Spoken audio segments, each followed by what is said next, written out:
Untitled Solar right here doing a wire pull with the new Packout battery pack.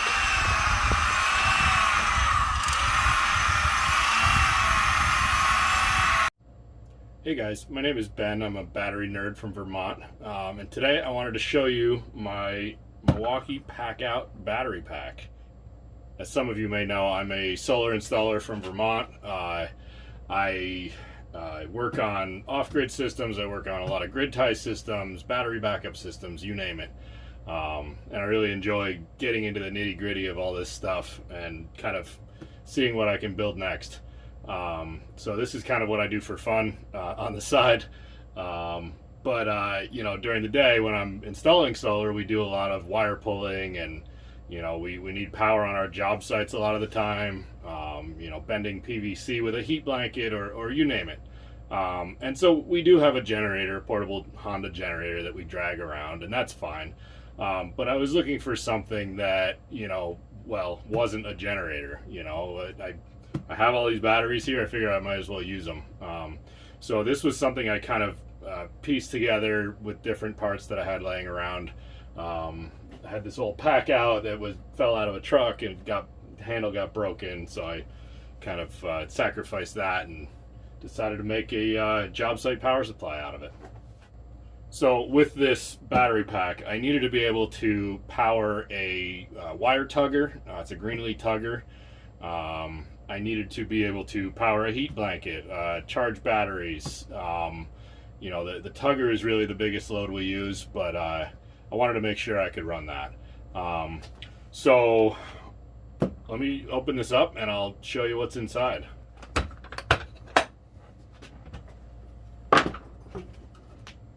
Voila. So this is an Mpp Solar. It's a Mpp 2424 LV MSD. So it does 2.4 kW on the output.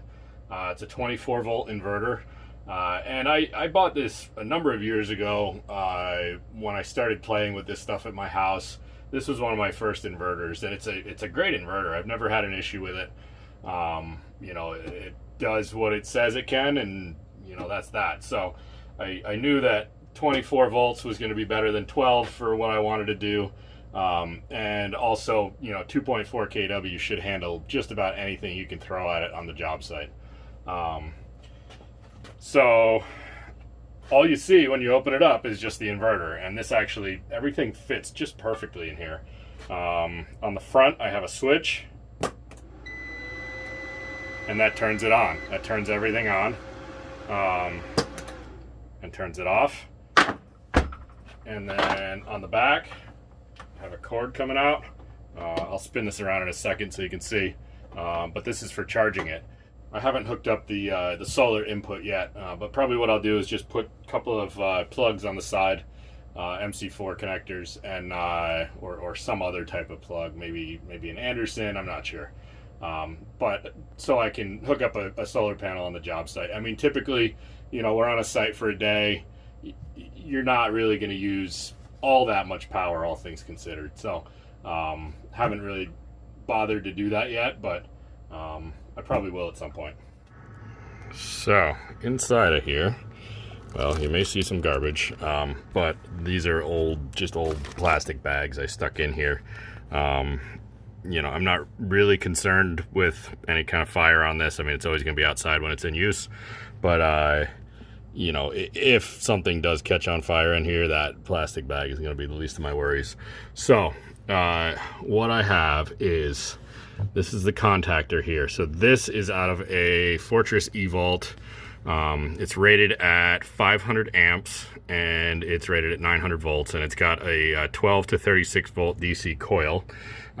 So then I have, off the negative side, I have this little fuse holder with a 2 amp fuse in it, and that goes to the switch, and then the switch turns the coil on, which turns on the battery. These batteries are the A123 lithium NMC batteries. Bought these on Battery Hookup. Got a very good deal on them, but they're typically about $200 a piece. So I have 4 kilowatt hours of storage in here. So really good amount of power that you know, will last the day. at least. So then I also took these little foam pads here. These were also from battery hookup on a different battery order, and they stick on, and just kind of tried to get everything padded as best I could. So then the inverter kind of just sits right in on top of here. I'm gonna put a little plastic piece for them to sit on, just so nothing bad happens in there. Yeah, so there's the inside. This is the power cord you can see coming out here. Just have a strain relief on that. And let's go over here. So battery positive and negative. There's the line in, line out. Not very pretty, but it does its job. So then on the side I have 3 duplex receptacles. This again, it was just stuff I had laying around. One's a 20 amp, 2 are 15 amps. You know, they're all just daisy chained together. So it's plenty for what I'm going to be using now. One thing I'll probably do with this as well is just to drill a couple of holes in the side, maybe right under here as well, just so it gets a little bit of air while it's running. I mean, I can easily open it up and that'll just, you know, kind of let the air out the top, let the hot air out. But I'll probably just drill some holes as well. So yeah, thanks for watching, guys. Hope you enjoy it, and catch you on the next one. Yeah, that box is not happy.